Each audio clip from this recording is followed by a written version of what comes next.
Coming up on Market to Market, President Trump makes good on his promise to impose tariffs. A late winter storm strikes back with a vengeance. A school that won't let agriculture be secondary, even at the primary level. And commodity market analysis with Shawn Hackett next. What's next doesn't happen by chance. It happens when researchers and farmers work together to solve tomorrow's agronomic challenges. We're committed to creating what's next, because at Pioneer, our name is our mission. Family owned and operated for more than 60 years, Sukup Manufacturing is a full-service provider of grain handling, storage, and drying equipment, helping farmers feed and fuel the world.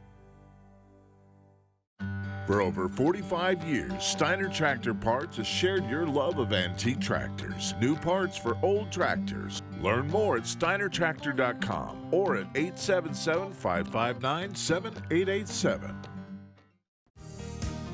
Tomorrow. For over 100 years, we've worked to help our customers be ready for tomorrow. Trust in tomorrow. Information is available from a Grinnell Mutual agent today. This is the Friday, March 7 edition of Market to Market, the weekly journal of rural America. Hello, I'm Brooke Colesdorf. Paul Yeager is on assignment. The week began with President Trump imposing sweeping tariffs on goods imported from the nation's top 3 trading partners. The president cited the need to stop illegal immigration and fentanyl smuggling from those nations. During his joint address to Congress, Trump also stated that these nations were taking advantage of the United States. In the wake of the new duties, President Trump answered the pleas of U.S. automakers whose products regularly cross our northern and southern borders multiple times, giving them a 30-day reprieve from the tax. President Trump is also holding off on imposing tariffs with Mexico that fall under the USMCA agreement until April 2nd. There is no word on what might happen with Canadian products governed by the same agreement. Peter Tubbs has more. They hurt our American farmers. The tariffs will go on agricultural product coming into America, and our farmers starting on April 2nd. It may be a little bit of an adjustment period. This week, the Trump administration placed 25% tariffs on the country's #1 and #2 trading partners.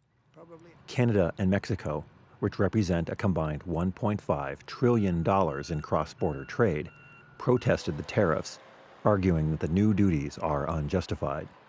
Analysts believe that the new tariffs are in violation of the USMCA agreement that was negotiated by the first Trump administration in 2018. The reaction from commodity groups was downbeat. The Iowa Soybean Association wrote, "Mexico and Canada are local and important markets for U.S. farmers. Heightening tensions with these two countries is counterproductive to the needs of Iowa soybean farmers, with markets already below the cost of production and going lower." The National Corn Growers Association stated, "We ask President Trump to quickly negotiate agreements with Mexico, Canada, and China that will benefit American farmers while addressing issues important to the United States."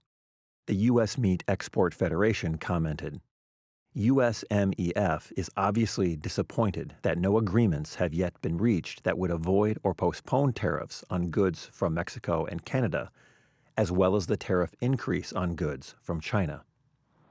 Canada announced retaliatory tariffs on $100 billion worth of imported goods from the United States that will go into effect over the next 3 weeks. Mexican President Claudia Sheinbaum will announce her country's retaliatory tariffs on March 9th. Tariffs are paid by the importers of the tariff products, and the costs are routinely passed on to consumers. For Market to Market, I'm Peter Tubbs. Thoughts of the rites of spring may include planting and calving. The change of seasons are about 2 weeks away, but storms across the country this week reminded everyone that winter is far from over. What began as rain in the Midwest quickly turned to a blizzard with whiteout conditions, knocking out power across several states and slowing traffic to a stop. Hundreds of vehicle accidents were reported across Minnesota, South Dakota, Kansas, and Iowa. As much as 9 inches of snow was recorded in some locations, with drifts piled even higher. 3 people lost their lives to storms in Mississippi, while tornadoes ripped across Texas, Oklahoma, and North Carolina. A project for vocational agriculture class is often part of only one period during the day, with a lot of after-hours work to get everything done. However, for one school in particular, it's all about the connections to the land that are found between the first bell of the day and the last click of the gate after all the chores are done. Colleen Bradford-Krantz has more in our cover story.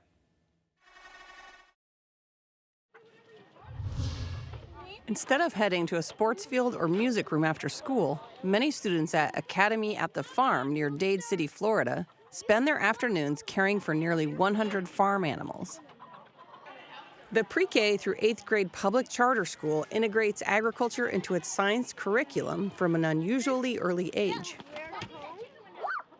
Elementary students participate in monthly lessons, and there's an option for daily agriculture classes starting in 6th grade. A lot of kids automatically have the idea that agriculture is just playing with animals all day or feeding animals or having pets or something like that. And we want them to expand their horizons and have the knowledge that agriculture is actually giving us life. So it's providing us with food, it's providing us with resources and commodities that we need. And our goal is that by the time they leave our school, they go into the world as more informed consumers so that they are able to then inform other consumers. Opened 23 years ago, officials say the school was already performing well academically before expanding its agricultural focus a decade ago. As of 2024, it had again earned Florida's A school designation, landing in the top 12% of the state's public schools. The school, located 40 miles northeast of Tampa, has 825 students and a waiting list of over 3,000. With that kind of interest, Academy at the Farm has decided to open a high school next year. When I came here 10 years ago, academics and high expectations were the things that were drawing kids. Today, there are people that absolutely want to come to our school because of our agriculture program. Newly retired school director Ray Polk, who was raised nearby on what was then a 6,000-acre cattle ranch, laments the decline of local agriculture as urban sprawl replaces livestock and citrus groves. Tampa's moving our way, and it's coming 4,000 homes at a time. I felt like kids needed to know where their food comes from. Less and less kids are educated with that. And I found that kids thought that, their hamburger came from McDonald's. Polk says they have always had high expectations related to behavior, and the agricultural component has played directly into that. It's an interesting phenomena to me when you can take kids that are struggling or having trouble, and you can take them over to the barn for 15 minutes and it can change their whole day. You can go hand them a baby goat and their life changes. It's almost like magic. The after-school agriculture program is self-sustaining through fundraising and agricultural product sales. Despite the focus on agriculture, the school still prioritizes core academics. The state doesn't test whether the kids know how a pig has piglets. What they test on is their math, reading, and writing. Polk credits the agriculture program's success to the wife and husband teaching team of Robin and Tim Carter. Drinking this fancy juice, you have to do it with your pinky up, okay? Robin, who previously taught in one of the grade school classrooms, developed the curriculum after building a highly successful after-school 4-H club, while Tim, a former PE teacher, now manages the barns. I integrate a lot of the Florida science standards into the elementary agriculture lessons that I do. So that's how I try to support the elementary school teachers. I talk a lot about what it means to be a scientist. I talk a lot about what it means to research something and not just believe everything you hear, but to actually go to a good source to get your information from. Students also have the option to care for animals on the school grounds, many of them preparing to show at fairs, events which boost parental interest and community support. They see how our kids work together at the county and state fair, and they love the camaraderie and teamwork they show to each other. Agriculture is also used as a way to teach resilience, as the school allows the students to directly face hardships when they arise. In education, sometimes the expectations is everything is done perfect all the time. And in agriculture, that's not how life goes. You could have a project or a crop or an animal that suddenly passes away or suddenly dies, or there's a hurricane or something happens, and you have to be able to roll with the punches. Families whose children want to show market animals through 4-H or FFA typically buy their animals and cover most costs associated with raising them on site. Other students can be assigned to care for a non-market animal, such as a dairy cow or a hen, for a year. Grants and donations have enabled the Academy to expand the outdoor facilities. After school, if you have an animal here, it's got to be fed, it's got to be taken care of, and on the weekends. They're responsible for feeding and any changes, and we work on showmanship practice and get ready for fairs and shows. Most of the kids that we get, we're very lucky. They don't grumble about the work at all. And these projects are also family projects. You know, a 10-year-old can't drive themselves here on a Saturday to feed their animal. 17-year-old Christiana Williams, a former student, still keeps pigs on site and helps younger children with their livestock projects. So the really nice thing about this is everything is hands-on. When I first started, I told the carters that I would never, ever give a vaccination to a pig. It freaked me out. I didn't like needles. I didn't like anything like that. Flash forward a couple months later, I was giving almost all of the injections at the barn. 11-year-old Connor Groover sees the program as life preparation. Having to stay responsible to feed them and being responsible with my money, having to pay for their foods and their all their equipment stuff. We need to create students who are feeling confident at an early age to be outside, getting their hands dirty, being hands-on. If I can get a kid to pick up a drill at home instead of a cell phone at home, that makes me really, really happy. And middle school kids are at an age where I feel like they're not given a lot of trust. So when you give them that trust, they just shine. For Market to Market, I'm Colleen Bradford-Krantz. Next, the Market to Market Report. We are recording this program on Thursday due to a change in our production schedule. At the beginning of the week, the tariff news pushed prices lower in the grains, only to rebound at the end of the week when President Trump agreed to temporarily drop some duties on Mexican agricultural goods. For the week, the nearby wheat contract lost 2 cents and the May corn contract dropped 6 cents.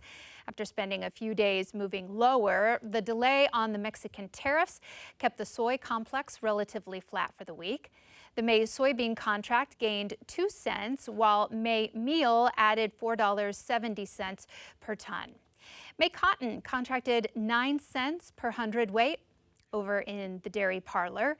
April Class 3 milk futures cut $1.08. The livestock market was up. April cattle put on $3.63. April feeders added $1.43, and the April lean hog contract rose to 97. In the currency markets, the U.S. dollar index plummeted 344 ticks. April crude oil fell $3.56 per barrel. COMEX gold gained $66.70 per ounce, and the Goldman Sachs Commodity Index subtracted nearly 7 points to settle at 548.10. Well, joining us now is our regular market analyst, Shawn Hackett. Hi, Shawn. Hey, Brooke, how are you? Yeah. No place I'd rather be than right here with you right now. Well, we thank you for coming to Iowa from sunny and warm Florida, especially right now. Let's talk tariffs, right? So we've had a lot of questions coming in, obviously, farmers just unsure. No one really knows what's going to happen. And we want to start with one of the questions that we got sent, which I think is a good one. It comes from Tim in Minnesota, and he says, with the threat of retaliatory tariffs announced, should we hold our nose and sell all old crop, wheat, soybean, and corn? I really don't believe reacting to these headline risks are the way to market your grain crop. We believe, if you look at the first President Trump's presidency, we had a lot of these back and forth headline risk actions. And what you want to do is be proactive when they get excited about what he says and get excited when he to the downside if you're a livestock producer needing to buy corn. We just had some very good cash selling opportunities a month ago. Now we're getting some good buy side opportunities for the end user. I would use the headline risk as being proactive instead of the other way around. Yeah, and it does seem like the commodities really did react to the headlines. Is that what was happening with wheat, or was it just following corn and beans? Yeah, I think wheat's more was just following soybeans and corn. Wheat still also has what's going on with Russia, Ukraine. Is this war going to get resolved? Some feel that means Ukraine gets back online with their wheat production. That could mean more supply later on in the next few years. I think it was a combination of those two things that brought some sellers into the wheat complex. We don't know yet exactly what's happening with some of these tariffs, specifically with Mexico. Is fear of retaliation also part of what's happening in the wheat market right now? Yeah, fear is everywhere right now. But also, remember, fear gets priced into the markets very quickly, and then we move on to something else. When I look at the calendar, Brooke, I see the planting season right in front of us. So what we're talking about with tariffs is demand side fears. What we need to be also balancing that with is supply side fears as we move into the planting season and into the growing season. We think that's going to take center stage here before too long. Okay, well, speaking of planting and corn, Mexico is our biggest importer of corn. Could the trade war put sales of old corn at risk? It could. The way I look at it, they're in a multi-year mega drought. They're in another mega drought this year. They have desperate needs for large quantities of corn. Brazil does not have a lot of corn. They're having another poor crop. Russia, Ukraine had a very poor corn crop. We are really the only place that they can buy large quantities of corn cheaply without a lot of transportation costs. I don't believe that they're going to stop buying our corn in this situation because they absolutely have to buy it. They just need the product. Okay, so with the new corn crop, same, they have to keep buying it? They will have to keep buying it. As far as I can see, this mega drought that they're involved in is going to continue for this growing season. I wish better days ahead for them, but for right now, they're going to be relying on large quantities of U.S. corn to fill that gap until they finally get a good weather crop year. Okay, is dry weather in Brazil a major concern right now? I'd call it a minor concern. That is to say that they got the crop planted late, the second crop corn. It's going to go push further into the dry season in Brazil. We have some dry weather, not as bad as last year. It's not going to be a top-end crop, but I do think it's probably going to be a little better than last year. So I don't think that's going to be something that moves the dial. What I think moves the dial on price is the planting season. We think we could have a very cold, wintry spring, something I know everyone does not want to hear, and we could be looking at a late spring frost. All our indicators say that we have some of the best probabilities for that happening this planting season in a very, very long time. Which is the opposite of what happened last year, right? Exactly opposite, yes. Okay, well, let's move on to beans. Will China start buying fewer beans from us because of what's happening? This time of the year, with Brazil harvesting their crop, they always buy less from us this time of the year because Brazil has all kinds of soybeans to sell. So this would be a time that they wouldn't be necessarily buying a lot from us. I would not expect them to be buying a lot from us, not because of tariffs, just because the nature of the beast. Brazil has the supply, and that's going to be your lowest, most economical price right now to buy. Is there a weather story with soybeans right now? I don't really see that down there. The crop is almost done harvesting in Brazil. Argentina had some dryness, had some heat, but they've been getting a lot of rains. I don't see the story down there. I think that's not something that's going to drive the soybean market. I think what could drive the soybean market is a bullish planting intentions report we might get at the end of March, where we could be looking at less intention to plant soybeans versus corn. That could be a trigger that maybe brings some short covering into the market and an opportunity to see a higher price. You talk about cotton. Cotton is at a 4-year low right now. What's behind that? Is it the tariff war? Yeah, it's that, and plus it's a very cyclical ag commodity. I mean, the economy is very, very important. We have a lot of fear over the U.S. economy and the global economy going into recession. The GDP now from the Atlanta Fed showed a minus 1.5 number potentially for the first quarter here. And then you throw the tariffs on there and lack of Chinese demand, and it's just struggling looking for demand. Having said that, we are expected to plant the lowest amount of cotton acres in the U.S. in 10 years. Any weather issues in western Texas that increases abandonment of that crop, and the supply side could take hold here. And if we have any interest or any change in the demand side picture at all to the positive, we could have a mismatch. All right, let's move on to cattle. How has what's been happening the past week with tariffs been impacting the cattle market? Well, cattle is on the opposite side. Tariffs help cattle prices because if we're not bringing animals in that we normally do, we could have a shortage of animals. So that's kind of an opposite reaction to the grains, and we've seen how the cattle market rallied on this worry over the tariffs. And of course, it goes the opposite way when it looks like those tariffs are coming off. The other factor for cattle is the economy. Beef cutout prices have really started to crash here in the last 2 to 3 weeks. And so, you know, at the end of the day, if we pull back, if the consumer pulls back from this high-priced beef, even with snug animals coming to the market, it still could be a place where we could be looking for some potential corrections along the way, despite tariffs providing the opposite force. What about feeders? Is it just low inventory right now, or is it more fear? It's fear, and it's low inventory. It's all the above. You know, like I said, to me, the cattle market is in a nutshell is this. We've been able to increase the weights in cattle over the last couple of years to offset lower animal numbers. I don't think we're going to be able to keep doing that. And those animal numbers are going to keep coming down. We're retaining heifers now. If we have a cold, wintry spring, the calf season's not going to be very good. The only way that I really feel that you can knock this cattle market down is you really have to have extreme fear over the consumer pulling back. Absent that, one would have to be constructive of the price of cattle later on in the year. Should farmers be locking in feed prices right now? On this correction in corn and on this correction in soybean meal and such, absolutely. We feel this is a great opportunity. Like we said, being proactive with these headline risks, this is an opportunity to get some physical purchases bought. Great opportunity for the end user to get themselves buttoned up here. Poor hogs, we only have about 15 seconds left for them. What would you say?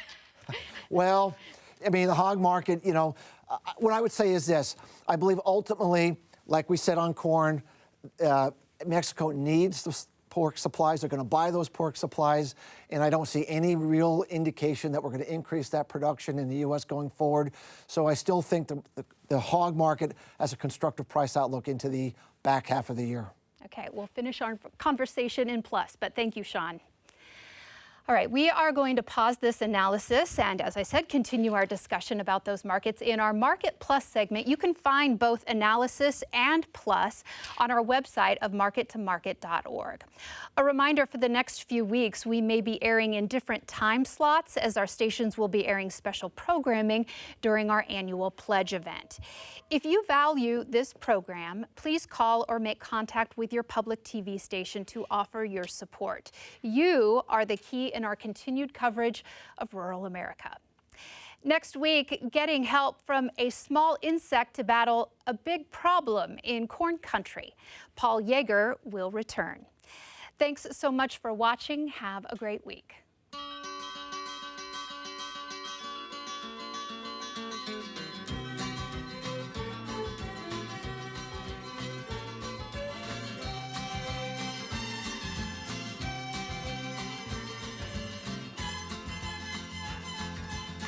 Market to Market is a production of Iowa PBS, which is solely responsible for its content.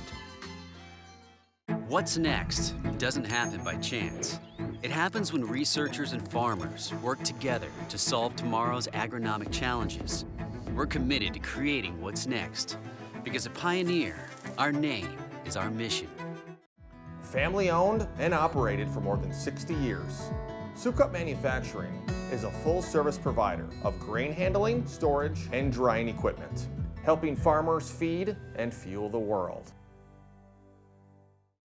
For over 45 years, Steiner Tractor Parts has shared your love of antique tractors, new parts for old tractors. Learn more at steinertractor.com or at 877-559-7887. Tomorrow. For over 100 years, we've worked to help our customers be ready for tomorrow. Trust in tomorrow. Information is available from a Grinnell Mutual agent today.